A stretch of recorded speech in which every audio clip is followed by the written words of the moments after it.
The dining room at my parents' house always smelled like lavender and disappointment. Tonight was no different. I sat at the far end of the table with my 9-year-old daughter Emma beside me, her small fingers smoothing the fabric of her thrift store dress. It was clean, pressed, and fit her perfectly, but I could see the way my sister's eyes lingered on it with that particular mixture of pity and contempt she'd perfected over the years. "Pass the potatoes, please," I said quietly, trying to keep the evening moving forward without incident. My sister Victoria pushed the bowl toward me without looking up from her phone. She was scrolling through something, probably her Instagram feed, where she posted carefully curated photos of her life. The renovated kitchen, the luxury SUV, the designer handbags. Everything calculated to broadcast success. "So, how's the accounting job?" my father asked, cutting into his steak with surgical precision. He was a retired surgeon, and even his dinner habits reflected decades of operating room discipline. "It's good, Dad. Busy season is coming up, so I'll be working longer hours." Victoria finally looked up from her phone. "Still doing taxes for small businesses? That must be fulfilling." The word fulfilling dripped with condescension. My mother shot her a warning glance, but Victoria ignored it. "It pays the bills," I replied evenly. "Some bills anyway," Victoria muttered, just loud enough for everyone to hear. Emma looked up at me with worried eyes. She was sensitive, my daughter. She picked up on tension the way other kids picked up on melodies. I gave her hand a gentle squeeze under the table. "How's the real estate business?" I asked Victoria, trying to redirect the conversation. "Booming. We just closed on another investment property last week. A beachfront condo. The rental income alone will cover the mortgage and then some." She took a sip of wine, her wedding ring catching the light. "Of course you have to have capital to make money. That's just how it works." My brother James, who'd been quiet until now, chimed in. "Vicky's doing really well. She and Mark are looking at upgrading to a bigger house next year. Something in that new development by the country club." "That's wonderful," my mother said, her voice overly bright. She was always trying to smooth things over, to pretend our family dinners weren't minefields of comparison and judgment. Victoria set down her wine glass and looked directly at Emma. "That's a pretty dress, sweetie. Where did you get it?" Emma's voice was barely a whisper. "The thrift store. Mom and I go together sometimes." "How resourceful," Victoria said, her smile not reaching her eyes. Then she turned to me. "You know, there are programs for families who need help with clothing and things. I can send you some information if you'd like." My jaw tightened. "We're fine, thank you. I'm just saying, some people just can't afford to give their kids a good life. There's no shame in accepting help." He paused, letting the words sink in. "Children deserve better than hand-me-downs and second-hand clothes. They deserve new things, experiences, opportunities." Emma's hand went to her dress, touching the fabric self-consciously. I watched my daughter's face fall, watched her shrink in her chair, and something inside me snapped. I looked up from my plate and met Victoria's eyes directly. "Like how you can't afford your mortgage without Dad's help?" The room went silent. Victoria's fork stopped halfway to her mouth. James's eyes widened. My father set down his knife with a soft clink. "Excuse me." Victoria's voice was ice. "Your mortgage. The one on that beautiful house you post about constantly. The one you couldn't actually afford when you bought it 3 years ago. Or the one on the investment property you just mentioned. Should I go on?" Victoria's face flushed red. "That's different. That's family helping family. That's Dad paying your bills while you lecture me about poverty." I kept my voice level, but every word landed like a hammer. "How much does he send you every month, Victoria?" 3,000? 5. "Please," my mother interjected, her hands fluttering nervously. "This isn't appropriate dinner conversation." "You're right, Mom. It's not appropriate. Just like it's not appropriate for Victoria to humiliate a 9-year-old child because she doesn't like where we shop." I turned back to my sister.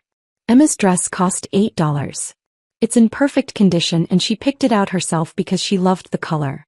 But please, tell me more about affording a good life while Dad subsidizes yours." James cleared his throat uncomfortably. "Look, maybe we should all just—" "No," I interrupted. "I'm tired of pretending. I'm tired of sitting here month after month while Victoria acts like she's self-made when everyone at this table knows the truth." Victoria stood up abruptly, her chair scraping against the hardwood floor. This is ridiculous. I don't have to listen to this. Sit down, my father said quietly. It wasn't loud, but the authority in his voice was unmistakable. Victoria sat. My father looked at me, then at Victoria, then down at his plate. Your mother and I have helped all of you at various times. That's what parents do. The difference, I said, keeping my eyes on Victoria, is that I don't pretend I'm better than everyone else while accepting that help. I don't use family money to build a facade and then judge others for being honest about their circumstances. Victoria's eyes were glistening now, whether from anger or tears I couldn't tell. You have no idea what my life is like. The pressure, the expectations. The pressure of what? Maintaining appearances? Keeping up with your country club friends? I shook my head. I work 50 hours a week. I come home and help Emma with homework. We cook dinner together, we read books from the library, and yes, sometimes we shop at thrift stores. And you know what? He's happy. He's kind. She doesn't look at other people's children and make them feel small. Emma tugged on my sleeve. Mom, it's okay. I like my dress. I softened immediately, pulling her close. I know you do, baby. And you look beautiful. My mother was crying now, dabbing at her eyes with her napkin. I just wanted a nice family dinner. So did I, Mom, I said gently. But nice doesn't mean pretending everything is fine when it's not. Nice doesn't mean letting Emma think there's something wrong with who we are or how we live. James spoke up, his voice careful. Look, Vicky, maybe you could have been more tactful. Tactful. Victoria's voice rose. She just humiliated me in front of everyone. You humiliated yourself, I replied calmly. I just pointed out the hypocrisy. My father cleared his throat. The financial arrangements between your mother and me and each of you are private matters. However, he looked at Victoria pointedly. Your sister is right.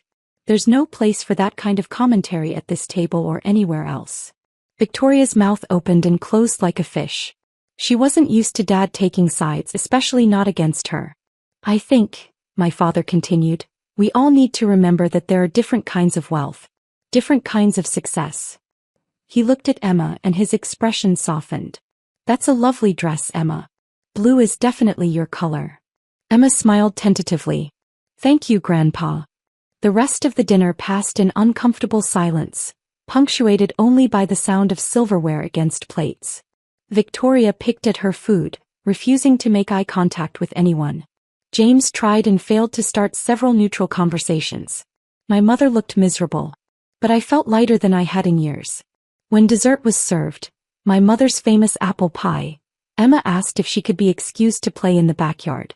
I nodded, watching her slip outside with relief evident in every step. As soon as she was gone, Victoria finally spoke. I can't believe you did that. I can't believe you thought it was acceptable to make a child feel inferior because of where her clothes came from, I replied. That's not what I was doing. That's exactly what you were doing. And it's not the first time. I set down my fork. Do you remember Emma's birthday party last year? You made a comment about the homemade cake. Or Christmas when you compared her toys to what you bought your kids. It's constant, Victoria. The little digs, the implications that we're not good enough. I never said. You don't have to say it directly. It's in every look, every comparison, every carefully worded observation. I leaned forward. And I'm done with it. Emma is 9 years old. She doesn't need to internalize your insecurities. My insecurities? Victoria laughed bitterly. You're the one who's jealous. Of what? Your mortgage payments? Your dependence on Mom and Dad? I shook my head. I'm not jealous, Victoria. I'm disappointed. We used to be close. We used to be friends. But somewhere along the way you decided that having money, even money that isn't really yours, made you better than me. My mother reached across the table, placing her hand over mine. You're both my daughters. I love you both. Can't we please just move past this? I'd like to, I said honestly. But that requires Victoria to stop treating Emma and me like we're charity cases. It requires respect. Victoria was quiet for a long moment. When she finally spoke, her voice was smaller. I didn't mean to hurt Emma. But you did. And you've been hurting me for years. I stood up, starting to collect plates. I'm not asking you to pretend we're in the same financial situation. I'm asking you to stop weaponizing the difference. My father nodded slowly. That's fair. James added, yeah, Vicky. You can be kind of judgmental sometimes. Victoria looked around the table, seeming to realize she was alone in this. I wanted to be successful. To make you all proud. We are proud, my mother said quickly. Of both of you. For different reasons. Then maybe, I suggested, we could try celebrating those differences instead of using them as ammunition. Victoria didn't respond immediately, but something in her expression shifted. The defensiveness faded slightly, replaced by something that might have been shame. I called Emma back inside for dessert. She came in hesitantly, checking the temperature of the room before sitting down. I cut her an extra-large slice of pie and watched her smile return. As we ate, the conversation slowly normalized. James talked about his job. My father mentioned a fishing trip he was planning. My mother described a new recipe she wanted to try. Victoria remained mostly quiet, but before we left she stopped me at the door. I'm sorry, she said, not quite meeting my eyes. To Emma. And to you. It wasn't effusive. It wasn't perfect. But it was something. Thank you, I replied. In the car on the drive home, Emma asked, are you and Aunt Victoria fighting? We had a disagreement, I said carefully. But it's going to be okay. I really do like my dress. I know you do, sweetheart. And that's all that matters. She was quiet for a moment, then said, Mom? You're really good at your job, right?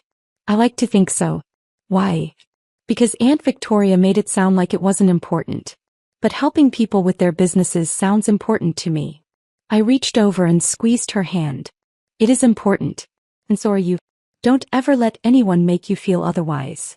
I won't, she promised. As we pulled into our driveway, our modest, mortgage-heavy, completely paid-by-me driveway, I felt a sense of peace. The truth had hurt, yes. But sometimes hurt was necessary. Sometimes it was the only way to cut through years of accumulated resentment and false pretenses. Would things be better with Victoria? Maybe. Maybe not. But at least Emma had seen her mother stand up for her. At least she'd learned that worth wasn't measured in price tags or square footage. And sometimes that lesson alone was worth every uncomfortable moment.